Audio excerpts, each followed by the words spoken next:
Bom dia, meus irmãos. Quero saudar a todos com a graça e a paz do nosso Senhor e Salvador Jesus Cristo e dizer da alegria de podermos mais uma vez estarmos juntos, reunidos em famílias, mas juntos, louvando ao nosso Deus, cultuando ao Senhor. Nós faremos uma leitura bíblica de alguns versículos do Salmo 18, os versículos 30, 31 e 46. E você poderá acompanhar a leitura bíblica aí na sua tela. O texto nos diz: Este é o Deus cujo caminho é perfeito. A palavra do Senhor é comprovadamente genuína. Ele é um escudo para todos os que nele se refugiam, pois quem é Deus além do Senhor? E quem é rocha, senão o nosso Deus? O Senhor vive, bendita seja a minha rocha. Exaltado seja Deus, o meu Salvador. Amém. Queridos irmãos, vocês já sabem que o mês de abril é o mês da maior e melhor escola do mundo, a nossa EBD, Escola Bíblica Dominical. E nessa escola nós temos o privilégio de estudar a palavra de Deus, a Bíblia. Nós vamos estar orando nesse momento, agradecendo ao Senhor por sua palavra, que é pura e é verdadeira. E vamos agradecer a Ele pelo acesso que temos à sua revelação através dessa palavra. Eu convido você a fechar os seus olhos aí na sua casa e a orar juntamente comigo. Pai querido, nós queremos te agradecer, te louvar por esse dia, por essa oportunidade de, mesmo distantes fisicamente, estarmos reunidos como igreja, em nossas famílias, em nossos lares, para te cultuarmos, Senhor, e para aprendermos mais sobre a tua palavra. Obrigada, Senhor, pela tua revelação a nós. Obrigada porque, através da Bíblia, nós temos o privilégio de te conhecer, de conhecer o teu plano de salvação, de conhecer a teu Filho Jesus Cristo, nosso Senhor e Salvador. Obrigada, Senhor, por este momento de louvor e adoração ao teu nome, Pai. Que, de fato, nós possamos ser encontrados por ti como verdadeiros adoradores. Nos usa, Senhor, neste dia para o louvor da tua glória. Em nome de Jesus, amém. Meus irmãos, durante todo o ano de 2020, a nossa igreja, ela tem recitado e ela tem estudado e tentado viver um tema que você conhece. E mais uma vez, juntos, nós vamos falar, vamos lembrar o nosso tema, o tema da nossa igreja para o ano de 2020. Você aí no seu lar, na sua casa, pode recitar juntamente comigo. Vamos lá? Firme promessa unida para a glória de Deus. Nós também temos uma divisa, que se encontra no livro de 1 Coríntios, capítulo 10, versículo 31. E vamos ler todos juntos a nossa divisa.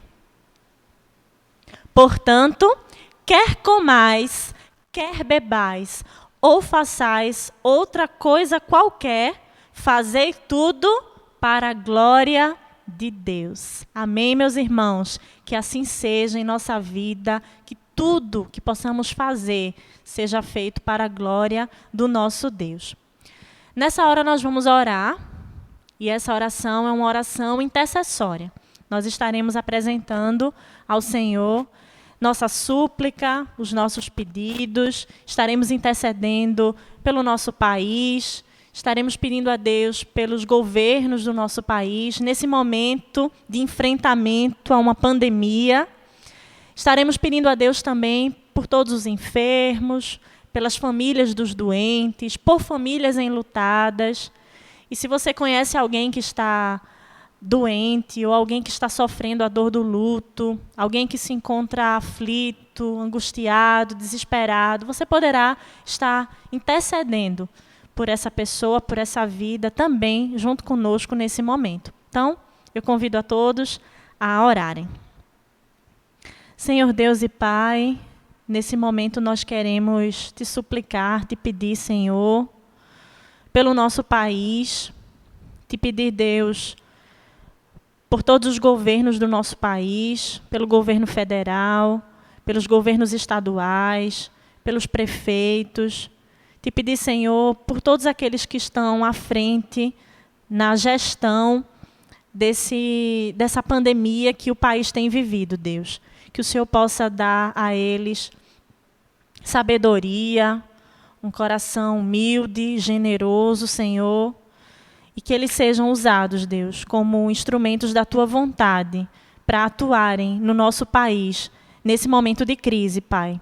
Abençoa o povo brasileiro, Senhor, abençoa as famílias brasileiras, especialmente aquelas que estão aflitas, angustiadas, oprimidas, especialmente aquelas que não têm uma rocha firme e segura e não têm, Senhor, a fé que é capaz de nos dar paz e tranquilidade, mesmo em meio aos momentos mais difíceis da vida, Deus.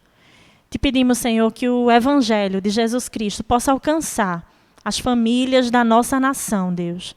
Te pedimos que a igreja, Senhor, que se chama pelo Teu nome, possa se levantar para pregar o Teu Evangelho, utilizando dos instrumentos e das possibilidades que o Senhor tem nos dado, tem nos mostrado, Deus.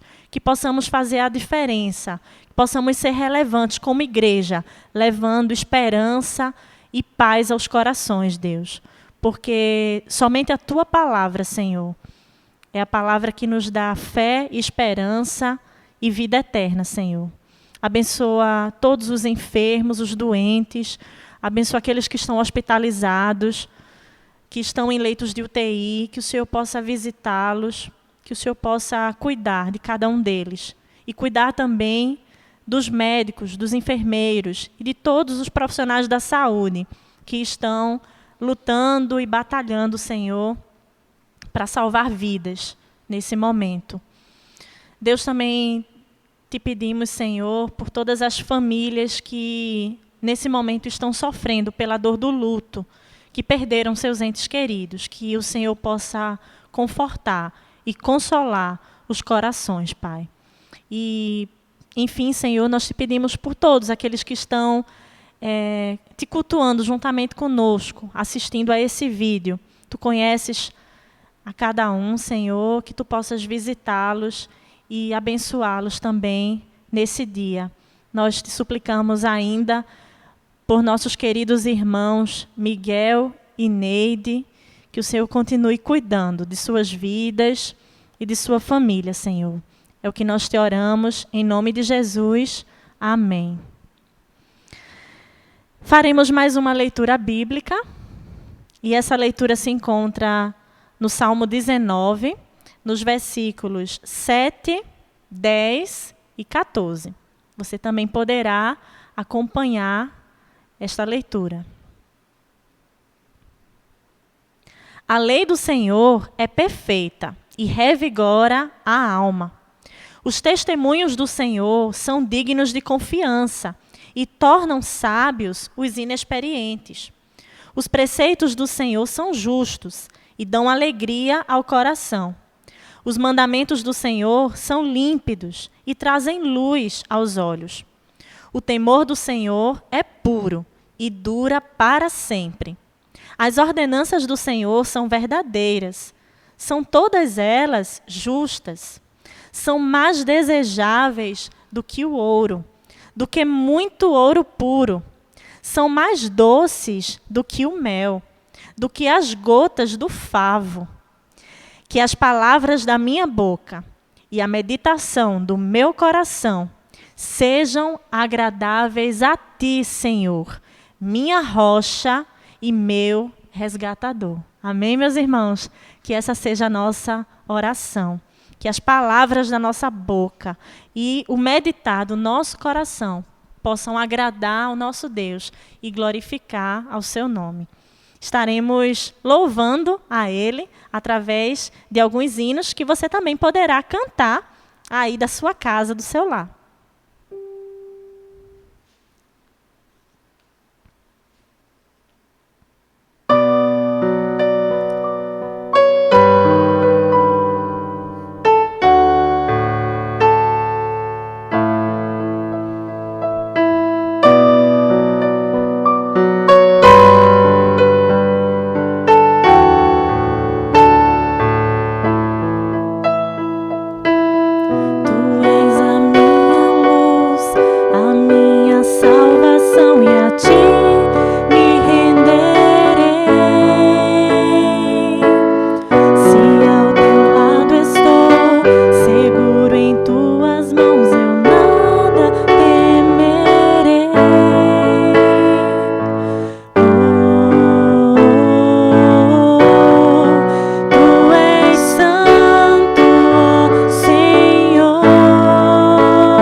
torno do nosso Rei. Então você pode cantar agora. Vem Jesus, vem Jesus, Maranata, hora vem Senhor Jesus. Vem Jesus, vem Jesus, Maranata, hora vem Senhor Jesus. Mais uma vez. Vem Jesus, Maranata, hora vem Senhor Jesus. Vem Jesus, Maranata, hora vem Senhor Jesus.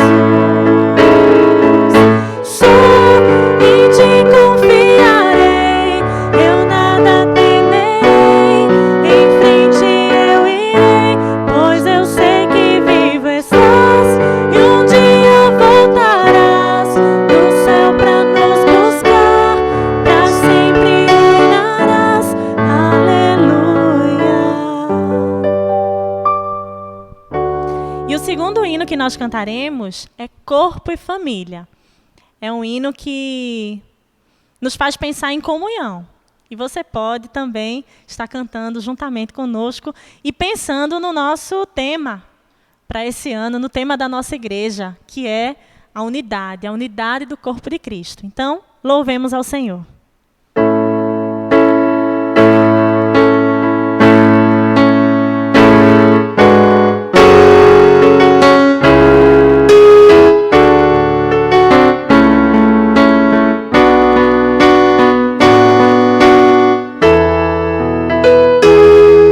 Recebi um novo coração do Pai, coração regenerado, coração transformado, coração que é inspirado por Jesus.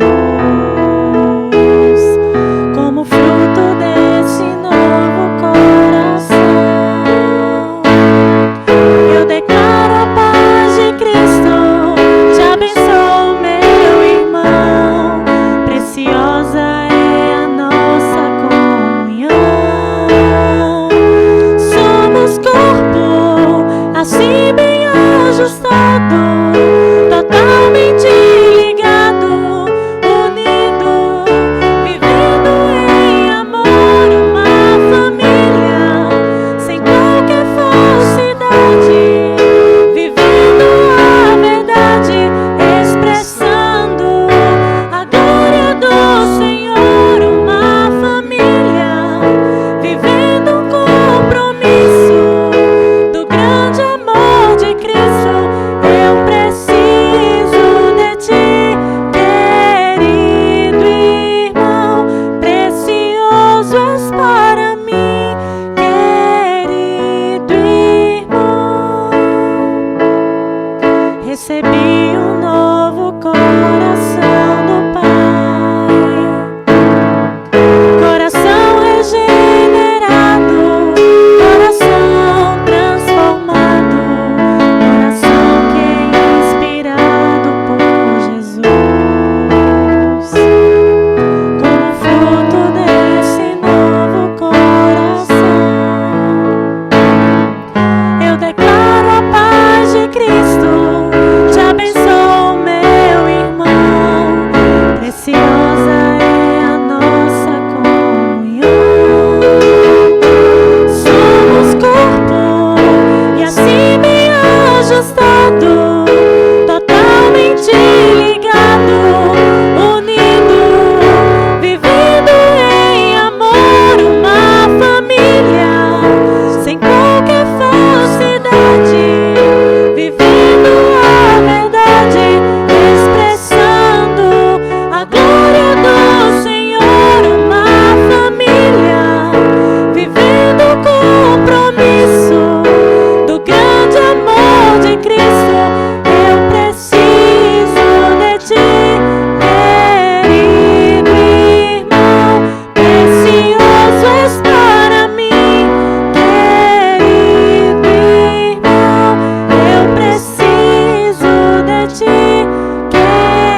meus irmãos, e agora nós estaremos ouvindo a mensagem bíblica transmitida pelo nosso pastor, Pastor Bob.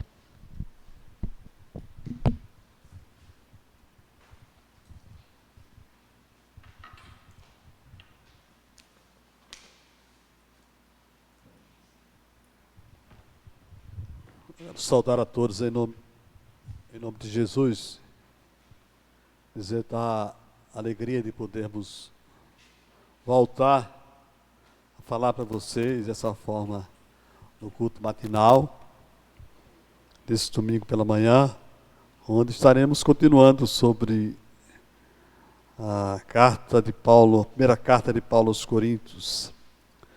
Na semana passada o som não estava muito bom. Nós vamos rever algumas coisas do capítulo 6, terminaremos hoje, se assim Deus permitir, sobre esses pontos, quando Paulo, já no capítulo 4, fala que está usando a vara, está buscando levar os irmãos em Coríntios a corrigir seus atos inconsequentes, atos que não glorificam a Deus. Lembrando que essa cidade, essa igreja está localizada numa cidade onde as questões, grandes questões sobre a liberdade, liberalidade, elas são discutidas à luz do que se pensam e à luz das filosofias que existiam na época, os sofismas.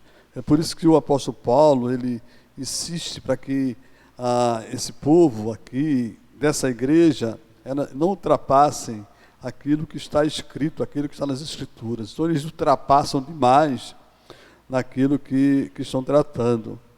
No início do capítulo 6, como vimos na semana passada, mas como o som estava ruim, nós vemos que Paulo está questionando os coríntios sobre a atitude que eles estão tendo com referência a resolver as questões de irmãos contra irmãos. E ele trata o assunto mostrando que essas causas que estão sendo tratadas são causas terrenas, são causas de menor importância, são coisas desta vida. E ele chama a atenção porque essas discussões, elas não são tratadas como deveriam ser tratadas à luz do que diz a palavra de Deus. Esses irmãos são levados a um juízo ímpio, para que esse juiz possa tratar do assunto. E Paulo questiona porque na igreja não existiria ninguém que pudesse tratar desse assunto. E lá no finalzinho, antes de chegar no verso 12, eles falam do fato de haver litígio entre os irmãos, significa uma completa derrota. Você imagine, vamos pensar isso num contexto nosso, as pessoas lá fora, sabendo que dentro da igreja está havendo confusão por causa de terreno, por causa de questões desta vida, e eles não conseguem resolver isso, então são levados aos fóruns da vida, e lá muita gente vê tudo isso. Então Paulo, ele questiona essa forma de tratarem, e ele começa a fazer umas afirmações, no verso 9, que ele diz assim: vocês não sabem que os perversos não herdarão o reino de Deus? Então não se deixem enganar, nem imorais, nem idólatras, nem adúlteros, nem homossexuais, passivos ou ativos, nem ladrões, nem avarentos, nem alcoólatras, nem caluniadores, nem trapaceiros herdarão o reino de Deus. E ele diz assim: foram vocês antes, muitos de vocês tinham essas características, mas vocês foram comprados, vocês foram lavados, e vocês foram justificados em nome de Jesus, e no Espírito de Deus, nosso Deus. Então ele está dizendo que isso que está acontecendo aqui, até esse momento, na igreja, não deveria acontecer, porque nós não temos mais esse tipo de comportamento, não devemos mais ter esse tipo de comportamento. As nossas questões devem ser tratadas e resolvidas entre nós mesmos. Deus coloca dentro da igreja pessoas que tenham a capacidade de poder tratar de assuntos. E interessante é a forma como Paulo diz que esses assuntos são causas de menor importância. São coisas dessa vida. E nós precisamos pensar muito nisso, naquelas questões que nós estamos indo atrás, que são coisas importantes. Como é que eu posso saber se são coisas, não são coisas de menor importância e coisas importantes? Qual a diferença? Como é que eu posso perceber isso? O reino de Deus só tem uma coisa que importa a cada um de nós, é a glória do Pai. Então qualquer ação, qualquer coisa que eu vá atrás e que não aponte para a realização da glória do Pai, para a realização da grande comissão, de fazer discípulos, tudo isso, quando não aponta para isso, é de menor importância, são coisas da vida. Atrapalham a corrida que está proposta. E agora o apóstolo, a partir do verso 12, que é o texto de hoje, ele diz assim, olha, o texto diz assim, tudo é permitido, mas nem tudo convém, tudo é permitido, mas eu não deixarei que nada me domine. Os alimentos foram feitos para o estômago e o estômago para os alimentos, mas Deus destruirá ambos. O corpo, porém, não é para a imoralidade, mas para o Senhor, e o Senhor para o corpo. Por seu poder, Deus ressuscitou o Senhor e também nos ressuscitará. Vocês não sabem que os seus corpos são membros de Cristo? Tomarei eu os membros de Cristo e os unirei a uma prostituta? De maneira nenhuma. Vocês não sabem que aquele que se une a uma prostituta é um corpo com ela? Pois como está escrito, os dois serão uma só carne. Mas aquele que se une ao Senhor é um espírito com Ele. Essa é uma expressão que muitos estudiosos têm questionado, que não é uma afirmativa do apóstolo Paulo, mas é algo que Paulo está falando daquilo que eles, os coríntios, entendiam que era verdadeiro, quando afirma assim, tudo me é permitido. Era um raciocínio, porque a ideia daquela época que permeava a filosofia de vida era que o corpo, a matéria, não servia para nada, só o espírito. Então, nós podíamos fazer o que quiséssemos com a matéria, com o nosso corpo. Então, por isso que tudo era permitido acontecer isso, nós podíamos fazer tudo isso. Mas Paulo chama a atenção e diz, olha, tudo é permitido, a liberdade que Deus me deu é uma liberdade livre mesmo, eu posso fazer qualquer coisa. Mas nem tudo convém que eu faça. E ele repete dizendo assim, também não me deixarei que nada me domine. O que ele está chamando a atenção é que quando eu busco a satisfação da minha carne, o prazer, quando eu busco as coisas da vida, isso vai ter uma tendência de me dominar, de me controlar. Mas quando eu percebo isso, a verdade disso, quando eu entendo o significado das coisas dessa vida, os prazeres da vida, e que essas coisas elas têm uma tendência natural de nos tornar escravos disso, eu tenho que pensar as duas coisas. Nem tudo aquilo que eu posso fazer, que me faz uma pessoa livre, me convém que eu faça. Pode ser que tudo seja permitido, mas eu não posso me deixar ser dominado por essas coisas. Eu tenho aqui um conselho da mãe de John Wesley, Susan Wesley. Ela esclarece muito bem essa questão desse texto, quando ela diz assim, dizendo para John Wesley, o grande pregador, tudo o que enfraquece tua razão, prejudica a ternura de sua consciência, obscurece teu sentimento de Deus, elimina tua inclinação pelas coisas espirituais, tudo que aumenta o domínio do corpo sobre a mente, isso é pecado para ti, por mais inocente que possa parecer. Então ela está dizendo que todas as coisas que que estão à minha frente, se essas coisas ela começam a enfraquecer a minha razão, ela começa a fazer com que a minha razão ela se torne como uma onda no mar, que não há segurança, não há sustentáculo, não é fundamentado na palavra de Deus. Quando essas questões, ela tira de mim a ternura de Jesus na minha vida,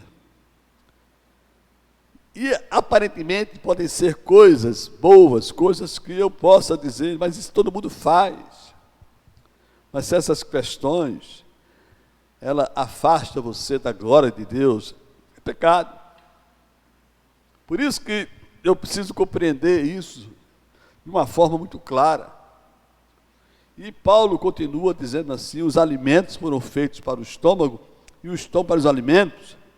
Era o ditado que completa aquilo que nós falamos sobre a matéria, sobre aquilo que nós pensamos. Pode fazer o que quiser.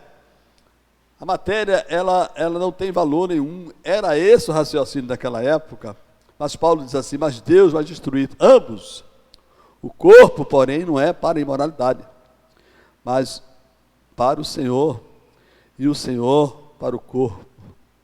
Gente, eu quando li esse texto, eu fui buscar lá em 1 Tessalonicenses, um texto que eu li há muito tempo, e que tem uma profundidade de entendimento com relação à relação que nós temos um com o outro. 1 Tessalonicenses capítulo 4, nós encontramos o texto da palavra do Senhor, que fala sobre a relação, como proceder, e o Deus que nós pregamos aqui, ele tem um chamado específico para a nossa vida. Ele diz assim, Paulo escrevendo aos Tessalonicenses, diz assim, quanto ao mais, irmãos, já os instruímos acerca de como viver a fim de agradar a Deus. E de fato, assim vocês estão procedendo. Agora, pedimos e exortamos ao Senhor Jesus que cresçam nisso cada vez mais, pois vocês conhecem os mandamentos que lhes demos pela autoridade do Senhor Jesus. A vontade de Deus é que vocês sejam santificados, abstenham-se da imoralidade sexual, cada um saiba controlar o seu próprio corpo de maneira santa e honrosa, não dominado pela paixão de desejos desenfreados, como os pagãos que desconhecem a Deus. Neste assunto, ninguém prejudique seu irmão, nem dele se aproveite. O Senhor castigará todas essas práticas, como já lhe dissemos e asseguramos. Porque Deus não nos chamou para a impureza, mas para a santidade. Portanto, aquele que rejeita estas coisas, não está rejeitando o homem, mas a Deus, que lhes dá o seu Espírito, o Espírito Santo. Então vamos pensar um pouco naquilo que o apóstolo Paulo está falando aqui na carta aos Coríntios, sobre a conduta dos coríntios em cima do raciocínio que eles tinham, de que tudo era permitido, e essa permissão dava a ele o entendimento de que, olha, nós podemos fazer tudo. E a primeira coisa que o apóstolo Paulo, ele diz assim, olha, preste atenção, o Senhor, Ele tem vocês, e vocês têm o Senhor.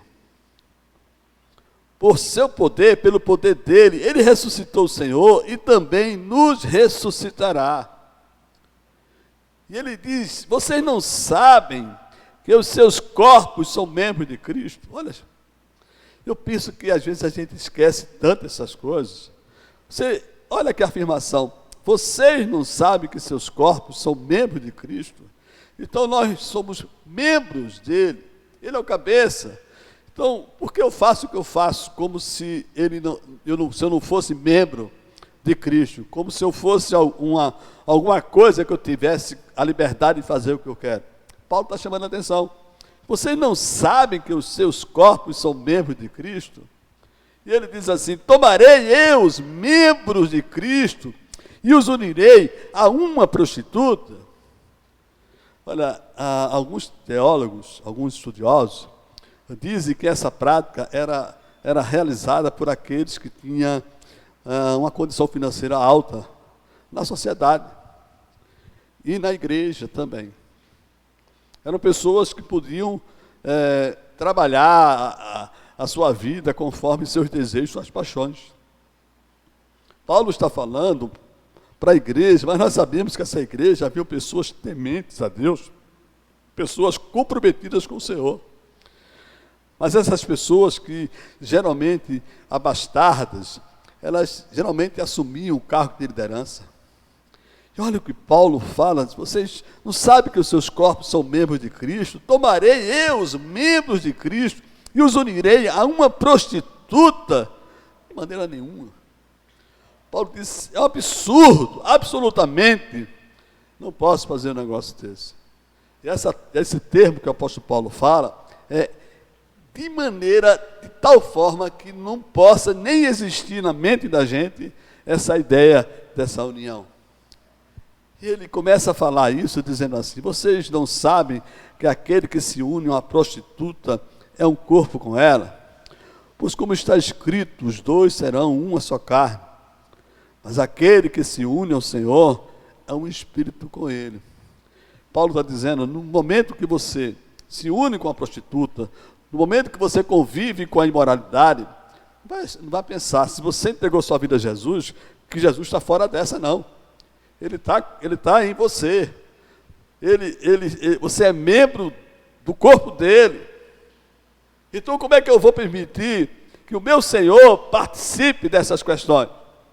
Como é que eu vou permitir que o meu Senhor viva junto comigo com essa pornografia que está por aí hoje? Paulo está questionando esse fato. E ele diz assim: olha, mas aquele que se une ao Senhor é um espírito com ele. Aquele que entregou sua vida a Jesus, aquele que disse um dia na sua vida: eu entrego a minha vida a Jesus, tornou-se um espírito com ele. Lembra do que falamos aqui em Tessalonicenses? Paulo vai agora orientar a igreja de como proceder. Ele vai dizer uma razão muito forte por isso. No verso 18 ele diz assim: fujam da imoralidade sexual. E essa expressão fugir é uma luta. Ele não está dizendo: olha, jamais isso vai acontecer com você, não. Então, fujam. Essa coisa vai acontecer, vai aparecer sempre na sua frente. Sempre vai aparecer na sua frente. Nós podemos ver isso nas televisões, em todas as propagandas. Sempre vai aparecer aquela ação ou aquela imagem que leva a gente a pensar na imoralidade sexual. E ele está dizendo: fujam, desliga a internet, fujam, fecha a revista, fujam, não assista isso, fujam. Por quê? Porque ele está falando: olha, a imoralidade sexual é tão forte que ela destrói não só o seu corpo, mas quem está ao redor. Todos aqueles que estão passando por isso. E ele continua dizendo: todos os outros pecados que alguém comete, fora do corpo, os comete. Mas quem peca sexualmente, peca contra o seu próprio corpo. Então imagine que você está pecando contra seu próprio corpo e que você é unido ao Senhor em um espírito e que você faz parte, é membro do corpo de Cristo. Membro de Cristo. É complicado essa situação. Por isso que o apóstolo Paulo está falando assim: olha, gente, fuja, lute, faça tudo, porque Deus nos chamou, não nos chamou para a imoralidade, nos chamou para que fôssemos santificados, santos nele. E aí ele chama a atenção, minha atenção, chama a atenção de todos. No verso 19 ele diz assim: acaso não sabem que o corpo de vocês é santuário do Espírito Santo, que habita em vocês, que lhes foi dado por Deus e que vocês não são de si mesmos? É uma insistência no ensino de Paulo. Isso tudo está finalizando, mostrando e dizendo: saibam disso, vocês não conseguem entender, acaso vocês não sabem. Essa é a sexta vez que Paulo utiliza essa expressão: acaso vocês não sabem, vocês não são ignorantes desse fato. Vocês sabem disso, vocês já aprenderam isso, eu ensinei isso a vocês. Acaso vocês não sabem que o corpo de vocês é santuário do Espírito Santo que habita em vocês? Há uma diferença muito grande entre santuário e o corpo de Cristo, viu, gente? As pessoas às vezes falam assim: eu sou igreja, você é santuário, o Espírito Santo habita em você. Igreja é o corpo de Cristo, a igreja é formada pelos santuários. E aqui, quando nos reunimos, torna-se um grande santuário. Muita gente engana-se por achar que é a igreja e pode viver sua vida conforme entende que é a igreja. Não, nós somos santuário, cada um de nós. E quando Paulo fala de igreja, fala de corpo, fala do corpo de Cristo, os membros do corpo de Cristo. Jamais podemos ser igreja sozinhos. Podemos sim representar a igreja de Cristo aonde estiver o nosso pé. É uma coisa, mas ser ela não. Representar sim. Unidos, nós somos o corpo de Cristo.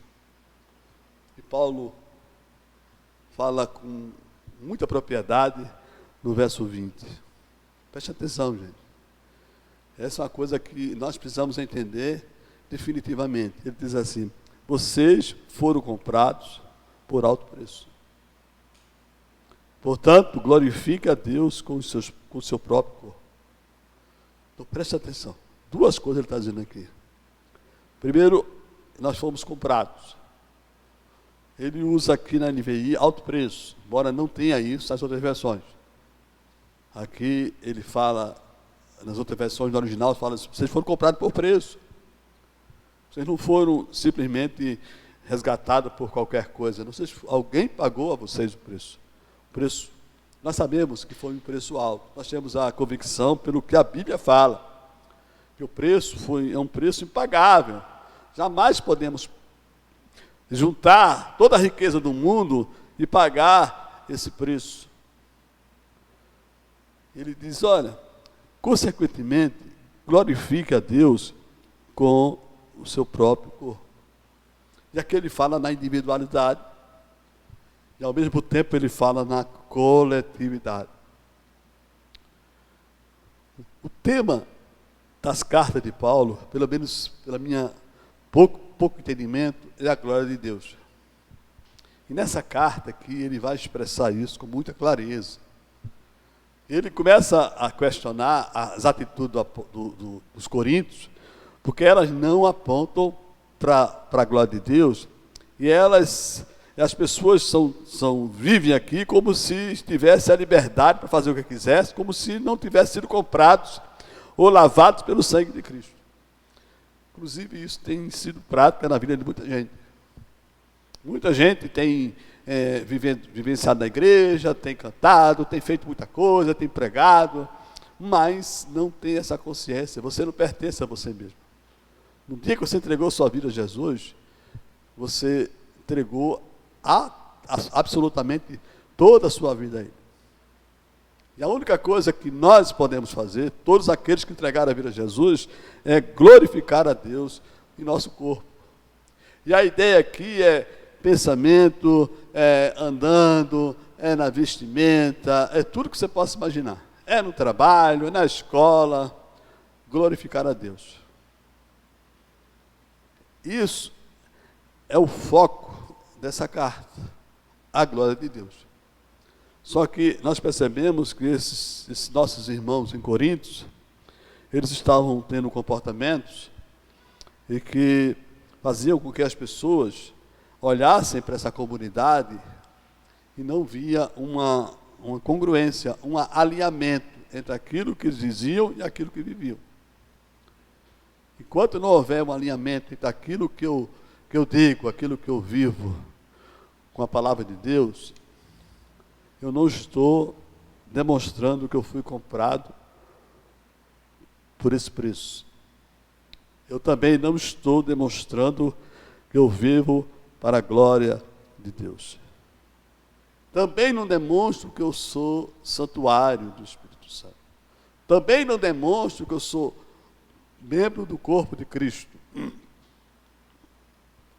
Então, como é que eu vou fazer isso? Paulo diz: fuja da imoralidade sexual. Fuja de qualquer coisa que atrapalhe essa corrida. Fuja. Entenda. Perceba que há uma realidade presente. O Espírito Santo habita na vida de todo aquele que entregou a sua vida a Jesus. Por isso que é um santuário do Espírito Santo. E você entregou sua vida a Jesus, como eu entreguei minha vida a Jesus, porque Ele me comprou. Foi Ele que me comprou. Foi por Ele, foi através dEle que eu posso falar para vocês hoje. Preciso viver toda a minha vida para a honra e glória de Deus. Esses capítulos são capítulos que o apóstolo Paulo está usando a vara para corrigir essa comunidade, para nos corrigir também. Esperamos que tenhamos aprendido até agora e possamos ter na nossa mente que nós não devemos ultrapassar o que está escrito na palavra de Deus. E é ela que me diz o que eu devo fazer, o que eu devo falar, o que eu devo pensar, porque aqui está o padrão da minha vida, e esse padrão é o nosso Senhor e Salvador Jesus Cristo. Que Ele abençoe cada um de vocês, que vocês possam ter uma manhã muito graciosa, uma manhã de muita alegria na presença do Senhor. Que Deus abençoe.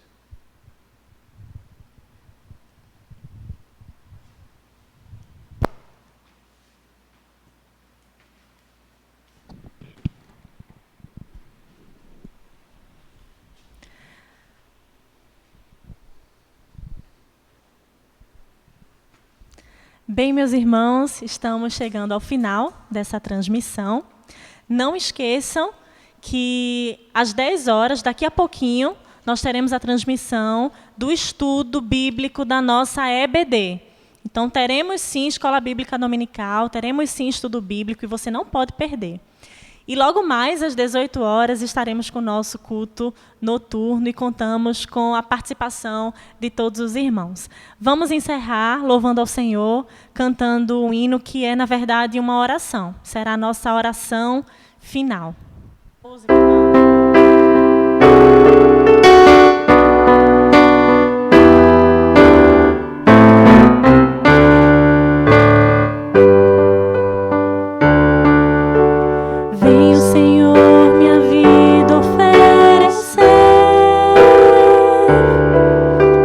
Como oferta.